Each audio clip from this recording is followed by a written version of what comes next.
नमस्कार, आप देख रहे हैं सिटी पोस्ट लाइव। मैं हूं सृष्टि राज। बिहार की सियासत में वैसे तो कई नेता हैं जो अचानक से राजनीति से गायब हो गए थे और ये नेता हाल के वर्षों में कई कारणों से राजनीति वनवास भी काट रहे हैं या फिर गायब ही हो गए हैं। लेकिन बिहार चुनाव 2025 में इन नेताओं का भाग्य उदय हो सकता है।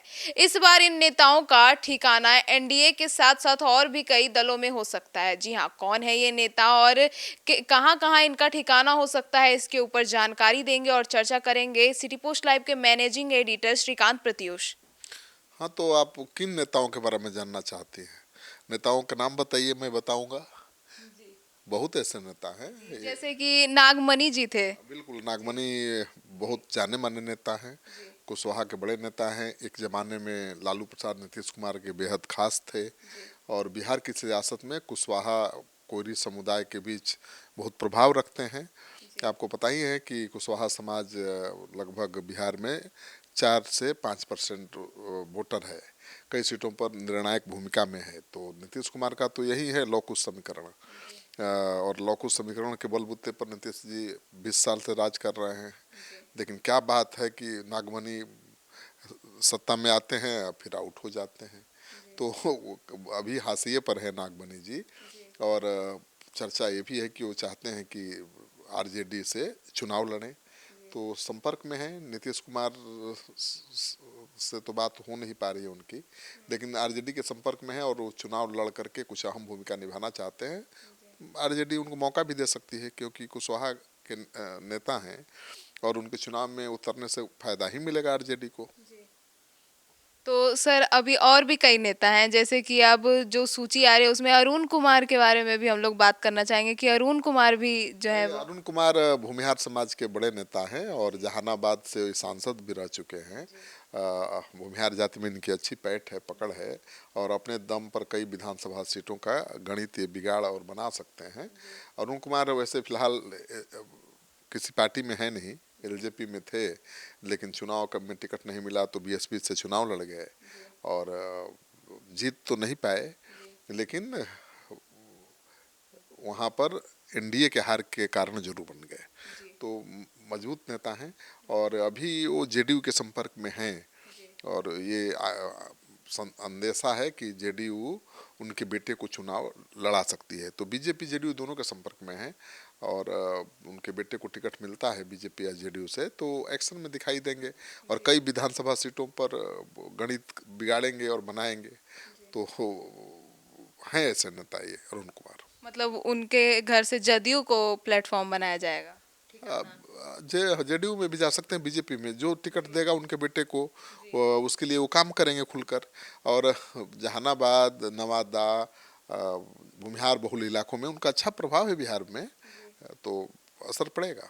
तो ददन पहलवान के बारे में आप क्या कहना चाहेंगे सर? ददन पहलवान पहलवान हैं, ताल ठोकते हैं। जी और बक्सर के बड़े प्रभावशाली नेता हैं। जी और यादव मुस्लिम वोट बैंक उनकी ताकत है। जी कई हर चुनाव लड़ते हैं। वो विधानसभा हो लोकसभा छोड़ते नहीं हैं। हम्म, लोकसभा भी ये जीत जाते, सांसद बन जाते, लेकिन लालू जी ने कभी उनको टिकट ही नहीं दिया लोकसभा का। तो बगावत भी कर दिए। तो अब वो चाहते हैं जेडीयू से चुनाव लड़ना, जेडीयू के टिकट पर जी चुनाव लड़ना चाहते हैं। संपर्क में हैं, नीतीश का गुणगान भी कर रहे हैं। जी तो हो सकता है कि उनको टिकट मिल जाए और मिलेगा तो चुनाव जीत सकते हैं। क्योंकि देखिए अभी पूरे शाहाबाद में एनडीए का हालत बहुत खराब है। किसी सीट 3 ही सीट पर एनडीए के उम्मीदवार जीते हैं, बाकी सीटों पर महागठबंधन की जीत हुई है। तो जी अगर इस बार जीत हासिल करना है तो मजबूत उम्मीदवार तो देना ही पड़ेगा। जी तो बक्सर की कुछ सीटों पर इनका अच्छा खासा प्रभाव है।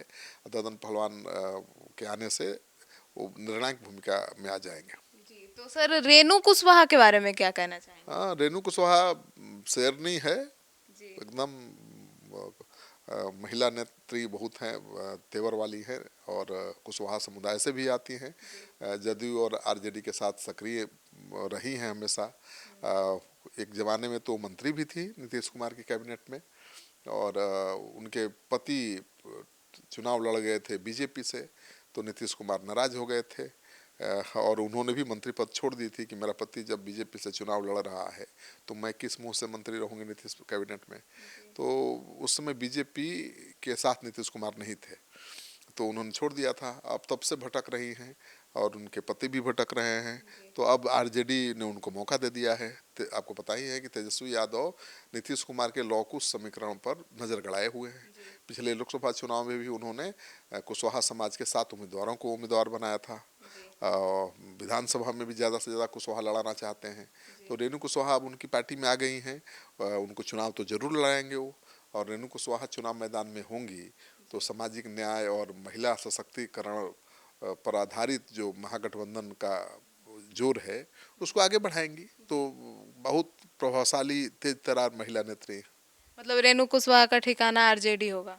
आरजेडी में वो जा चुकी हैं, आरजेडी में जा चुकी हैं और चुनाव आरजेडी से ही लड़ेंगी। लेकिन वो हमेशा एनडीए के साथ रही है, ये सच है।